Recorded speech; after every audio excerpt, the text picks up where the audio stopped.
Hello everyone, this is Weijie Zhao from Baidu Research. Today I'm very glad to introduce you our work, Agile and Accurate CTR Prediction Model Training for Massive Scale Online Advertising Systems. This is a joint work with Zhiqiang Xu, Dong Li, Xin Shen, Tianbo Huang, Xiaoyun Li, and Ping Li. Sponsored online advertising generates billions of avenues for the online ads industry.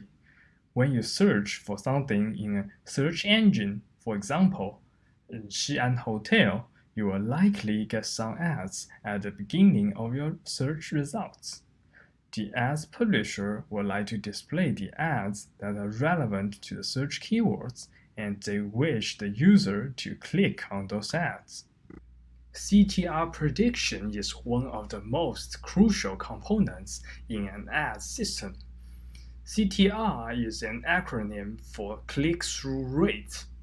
For a given ad, query, and user, CTR represents the probability of the ad will be clicked. Here, CTR equals the number of click-throughs divided by the number of impressions. The number of impressions means how many times the ad is displayed. In order to make a personalized, accurate recommendation, the input of a CTR prediction model comes from various sources.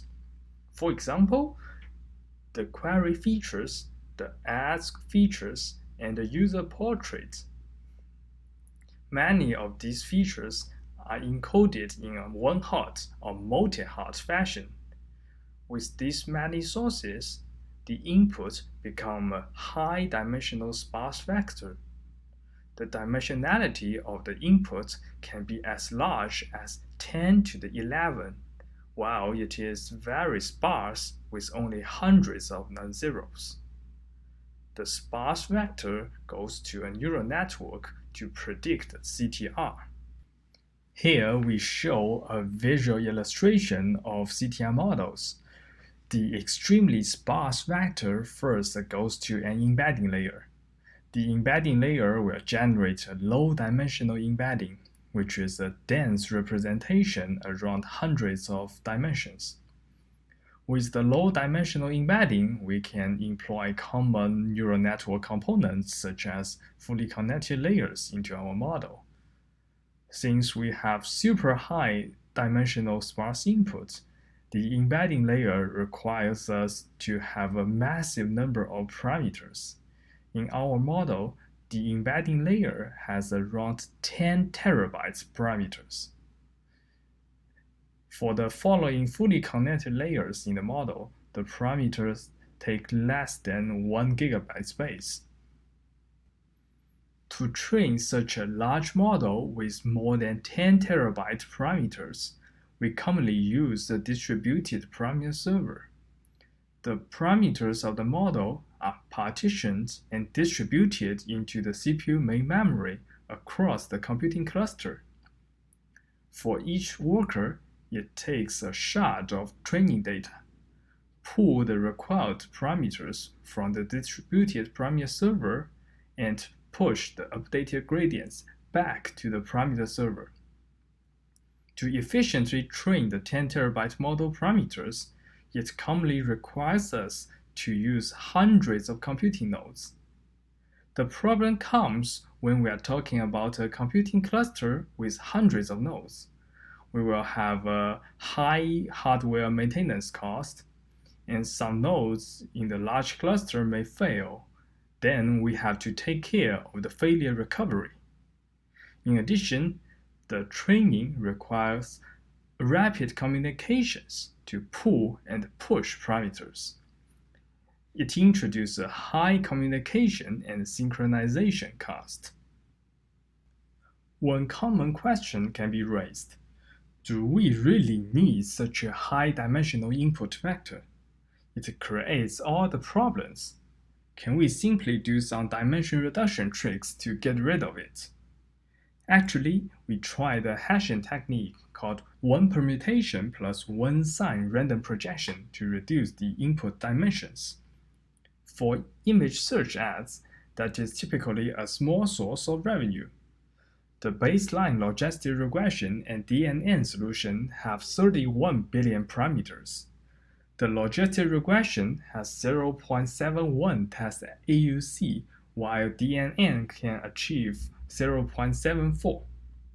With 2 to the 34 times of hashing bits, we can reduce 80% of parameters while having similar AUC to the baseline DNN. We can see that hashing plus DNN significantly improves over logistic regression. It can be a fine solution if our goal is to use a single machine to achieve good accuracy. For web search ads, it uses more features and larger models. We have around 200 billion parameters. This time, even with 2 to the 32 times of hashing bits, we cannot catch up with the baseline DNN test AUC. The sad news is that even with a 0.1% decrease in AUC would result in a noticeable decrease in revenue. The solution of using hashing plus DNN plus single machine is typically not acceptable. Therefore, we have to use the original high-dimensional sparse inputs to maintain the high accuracy level.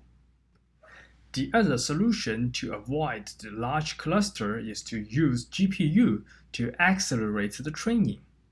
The main obstacle that prohibits us to use GPU is the 10 terabyte parameters in the embedding layer. How can we hold 10 terabyte parameters in GPU?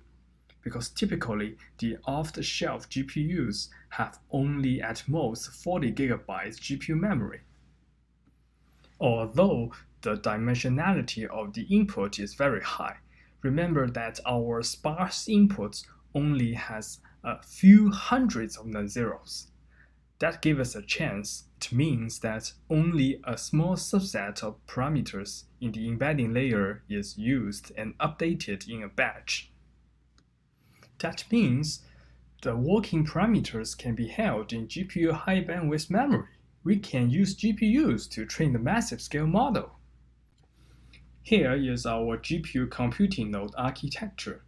We store the working parameters in the GPU memory, maintain the frequently used parameters in the memory with the cache manager, and materialize infrequently used parameters into SSDs.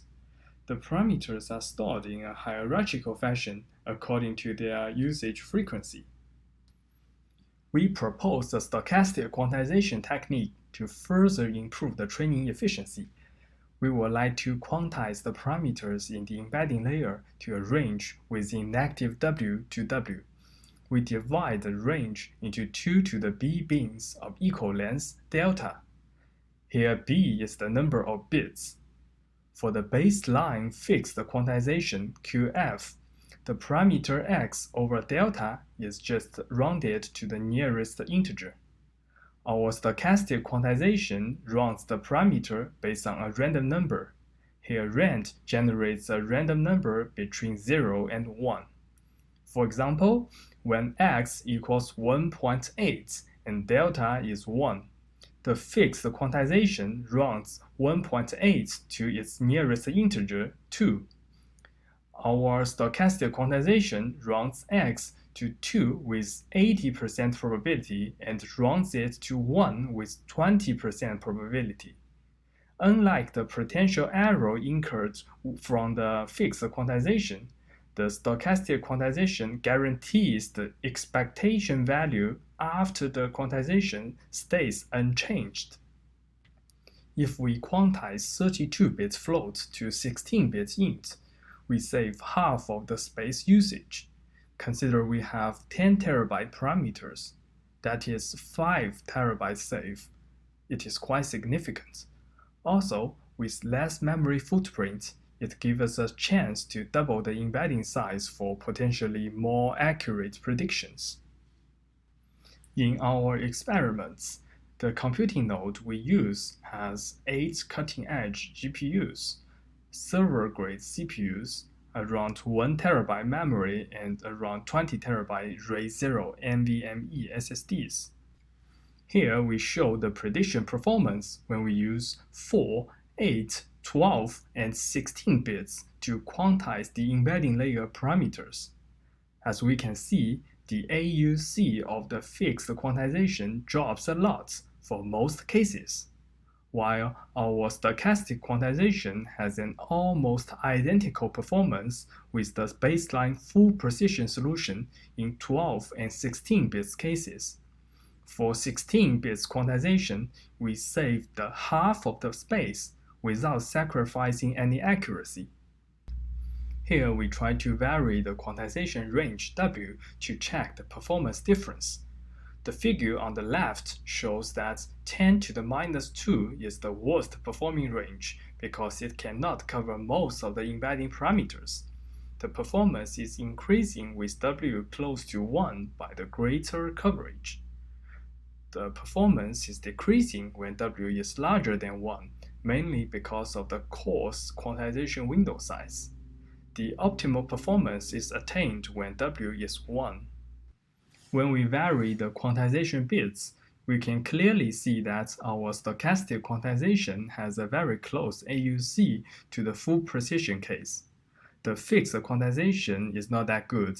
It generates a noticeable AUC decrease even with 16 bits. Now we have saved the memory footprint for the embedding layer. We can use the saved space to double the dimensions of the embedding layer. Here we present a relative AUC difference.